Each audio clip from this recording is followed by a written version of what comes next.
सुरुवातीला प्रथम इथं माझ्या इथे हा डेमो तयार करण्यात आला होता. 9 ते 10 डझन एका फणीमध्ये हे राहतात आणि त्याचं उत्पन्न जवळजवळ आता सध्या मार्केटमध्ये दर 40 ते 50 रुपये डझन याप्रमाणे चालू आहे.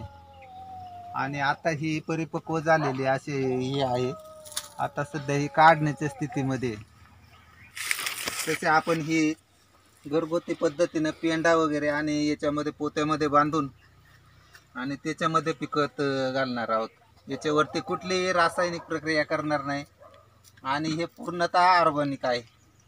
म्हणजे त्या शेतकऱ्यांचं सुरुवातीला आहे ना एक म्हणजे साधारण एक एकर मध्ये फक्त बागायत होतं. तर आता आपल्या प्रकल्पाअंतर्गत मध्ये त्यांचं 4 वर्षाचं काम झालेलं आहे. 728 फूट त्यांचं खोली वाढलेली विहिरीची. परंतु बियाट आणि सीसीटीचे कामं झालेले आहेत आपले, त्याच्यावरती झाड लागवड पण झालेली आहे.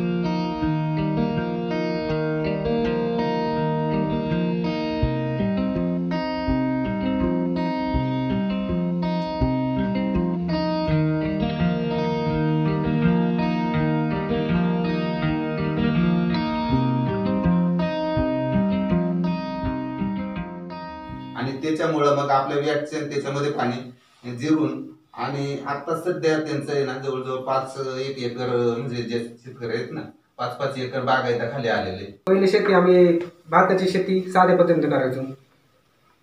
हे प्रकल्पाद्वारे थोडं आम्हाला गाईड केल्यामुळे आम्हाला ना ते श्री पद्धत म्हणजे दोरी पद्धत ते भात आम्ही लावलं. त्याच्यात पण आम्हाला ना पूर्वीचं जे उत्पन्न आणि आताचं उत्पन्न त्याच्यात थोडी वाढ झाली. जिथं 6 क्विंटल होत होतं तिथे 1 क्विंटल 1.5 क्विंटल वाढ झाली. त्याच्यामध्ये काळभात, 100 नंबर दप्तरी, 125 नंबर दप्तरी, कोळपी आणि इंद्रायणी या 5 व्हरायटी लावल्या ते संस्थेकडून आपल्याला पिवळे चिकट सापळे, कामगंध सापळे हे दिल्यामुळं आता पिवळ्या चिकट सापड्याला बारीक कीटक चिटकलेली आहे ती. पण ही मोठी माशी का जेणेकरून हे आपला खोड माशी झाली काय का जे पानं गुरताडीते तर ती कामगंध सापळ्यामध्ये अडकलेली आहे काय. याच्यामुळं पिकाचं बरंचसं नुकसान होण्याचं थांबलेलं आहे काय.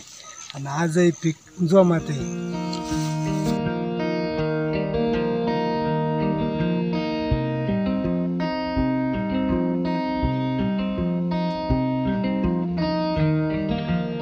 माझी 3 परस होती म्हणजे 7 × 21 फूट होती. त्या 21 फुटामध्ये ना आम्हाला कमीत कमी जानेवारी फेब्रुवारीपर्यंत पाणी राहायचं.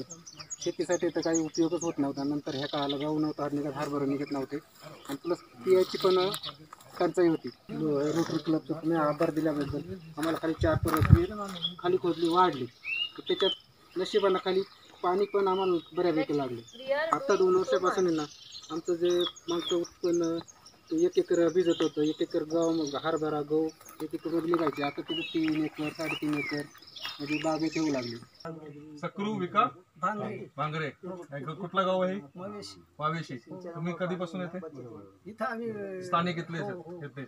मला सांगा ही लागवड जे काम चालू केलं तुम्ही त्याच्यामुळे तुम्हाला काय फरक दिसला का? मागच्या सगळे म्हणतात की तुम्हाला वाटतं वस्तू सगळे काही म्हणाल तुम्हाला वाटतं का? मला वाटतं मला उत्पन्न मध्ये काय वाढ झाली तुमच्याकडे सांगा. झाले थोडेसे फुलाचे पैसे जाते. किती पैसे झाले होते? 400-500 रुपये जाते. 2 सऱ्या होत्या ना आणि मिरच्या होत्या. मग त्या पाणी पडत खाल्या. वांगी होती. ओके. आणि मग पपयाचे पण पैसे भेटतात नाही विकले की नाही? आता अजून सुरुवात आहे ना, सुरू होणार आहे.